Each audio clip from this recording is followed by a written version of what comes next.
Nick Symmonds is blurring the lines between the entertainment and athletic content, and thanks to how attuned he is to the creator economy, I think he's on the verge of coming up with the next big viral content format. How do I know it?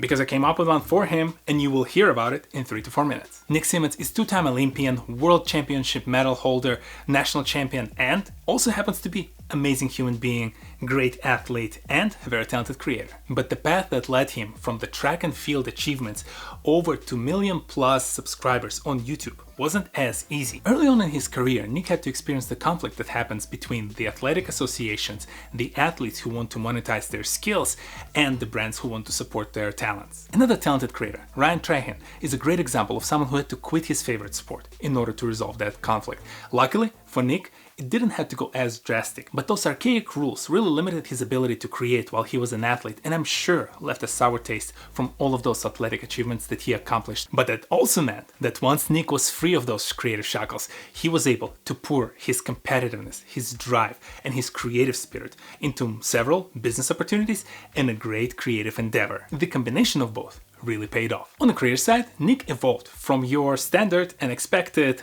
follow my workout routine or follow my nutrition routine into athletic creator type challenges. Think about Mr. Beast challenges, but a lot more physically demanding. Nick is essentially doing what Ninja Warrior or some of those multiple adventure challenge shows did 10 years ago, and this format is working well. My 7-year-old, who barely ever watches the content of the creators who I usually make my videos about, actually, unprompted, came over, started watching with me Nick's videos about his challenge course, and actually asked me to continue watching the entire series. He loved it.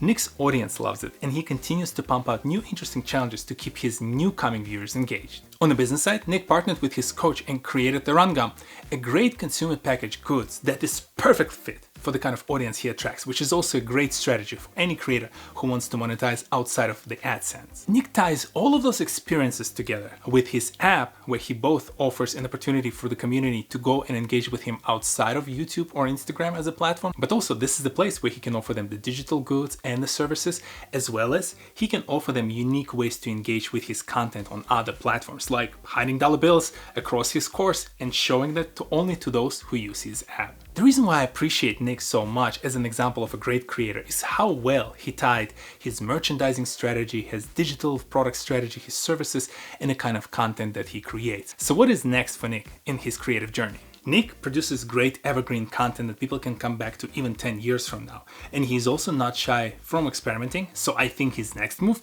is to figure out how to combine his niche with another niche and attract the audience from that area. My brilliant idea? Drum roll!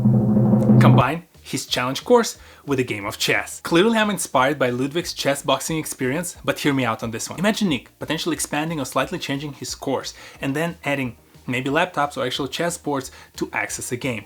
And now every participant, and there should be 2 of them on the course in parallel, should enter the course completed before they can make a move. Or maybe they can complete a section, make a move, complete another section, make a move. Now, the stakes are so much higher because every time you fail a challenge, you lose time. And as you get more tired, you get physically exhausted, you start making errors on the course, you start making errors at the chessboard. The stakes will keep rising and the challenge will get more and more challenging as the time and the video progresses. I bet you that both niches will be very engaged in both types of audience. There'll be something unique to aspire to and maybe even try out as a chess player who wants to try out one of those courses, or an athlete who really wanted to get great at chess. And hey, the niches can continue. Cooking? Yeah, cooking challenge? You have to cook while you're running the course, and if you're too slow, you will burn that chicken. Okay, I'll stop there, but you get where I'm going with this amazing opportunity to mix the kind of content that Nick creates and some of the other niches. In a niche like athletic exercises, you can discover some unique combinations and flavors of the content depending on how creative you get with it and how brave you get with experimenting with completely new different formats. First and foremost, of course, for any creator, you have to focus on delivering the content within that niche. Get great at telling the stories, get great at addressing the needs of the audience, but then don't be afraid to go out there, find a very different niche and figure out how can you clash them together enough to make it something new, unique, and interesting. Listen, I'll give you this final metaphor. Coffee used to be just coffee. But at some point, someone came up with the idea to put sugar and milk in it, and now there's a multi-billion-dollar brand based solely on that idea. So What kind of content mix can you come up with to build the next multi-million to potentially billion-dollar creator brand? If you're curious to learn more about other unique ways by which the creator economy affected different industries, stick with the chess and check out this video that I made about the influence of the creator economy on the evolution of the chess game. I'll see you next Saturday. Peace!